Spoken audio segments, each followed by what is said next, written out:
بقرعید کا پہلا دن تھا۔ قربان کے بعد ایک سیٹھ صاحب اپنے گھر کے صحن میں صوفے پر بیٹھے اپنی نگرانی میں اپنے بیٹے سے اپنے بھاری بھرکم اور مہنگے جانور کے گوشت کو مختلف حصوں میں تقسیم کروا رہے تھے۔ فلاں ران فلاں بہن کے لیے، فلاں گوشت بھائیوں کے لیے، فلاں سالوں کے لیے، اور سب سے اچھا والا گھر میں سالانہ بقرعید کی دعوت کے لیے۔ بیٹا والد کی رہنمائی کے مطابق گوشت الگ الگ کر کے رکھتا جاتا ہے۔ سیٹھ صاحب کی حویلی سے کچھ دور ایک چھوٹے سے کچے مکان میں سیٹھ صاحب کا ملازم اپنے 2 بچوں کے ساتھ رہتا تھا۔ چھوٹا بیٹا اس دن بہت خوش تھا۔ بڑا بھائی چھوٹے بھائی کی غیر معمولی خوشی دیکھ کر کہتا ہے، کیا بات ہے، آج تم کچھ زیادہ ہی خوش نظر آ رہے ہو۔ چھوٹا بھائی اپنے غیر معمولی خوشی کی وجہ بیان کرتے ہوئے کہتا ہے، بھائی میں خوش کیوں نہ ہوں، پورا سال انتظار کرنے کے بعد ان دنوں ہمیں گوشت کھانے کا موقع ملتا ہے۔ ابھی بابا کے نئے سیٹھ کی طرف سے گوشت آئے گا اور ہم اسے مزے مزے سے کھائیں گے۔ اسی درمیان باپ کے فون پر سیٹھ صاحب کی کال آتی ہے اور سیٹھ صاحب ملازم کو گوشت وصول کرنے کے لیے اپنے گھر بلاتے، ساتھ بڑے بیٹے کو بھی لانے کا کہتے ہیں۔ ملازم سمجھ جاتا ہے کہ گوشت زیادہ ہونے کی وجہ سے سیٹھ صاحب نے بڑے بیٹے کو ساتھ لانے کا کہا ہے۔ ملازم اپنے بیٹے کے ساتھ سیٹھ صاحب کی حویلی پر پہنچ جاتا ہے۔ بیٹا حویلی دیکھ کر بولتا ہے، بابا جتنا بڑا آپ کے سیٹھ صاحب کا گھر ہے اتنا ہی بڑا ان کا دل بھی ہے۔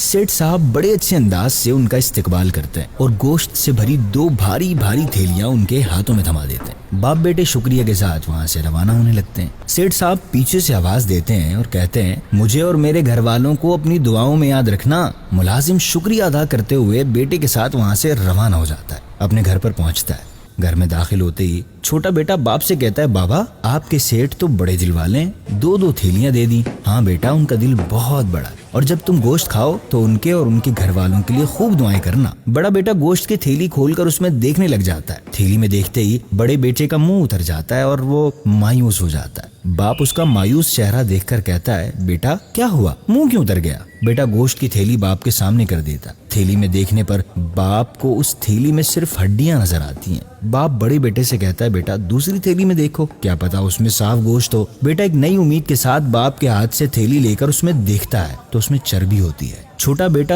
دونوں تھیلیوں میں صرف بنا گوشت کی ہڈیاں اور چربی دیکھ کر اپنے مایوس چہرے کے ساتھ باپ کو دیکھتا ہے اور کہتا ہے، بابا آپ کے سیٹھ صاحب واقعی دعا کے مستحق ہیں، اللہ پاک انہیں ہدایت دے اور ان پر رحم فرمائے۔ ہمارے پیارے آقا صلی اللہ علیہ وسلم نے فرمایا، لوگوں کے لیے بھی وہی پسند کرو جو اپنے لیے پسند کرتے ہو، جو اپنے لیے ناپسند کرتے ہو اسے دوسروں کے لیے بھی ناپسند کرو۔ مستحب اور بہتر یہ ہے کہ قربانی کے گوشت کے 3 حصے کیے جائیں۔ البتہ اگر کوئی شخص اپنے قربانی کے جانور کا سارا گوشت خود ہی رکھ لے تو اس پر کوئی گناہ نہیں، لیکن یاد رکھیں قربانی کا موقع اللہ پاک کی رضا حاصل کرنے کا بہترین موقع ہے۔ مستحقین میں گوشت تقسیم کر کے اللہ پاک کی رضا حاصل کیجیے۔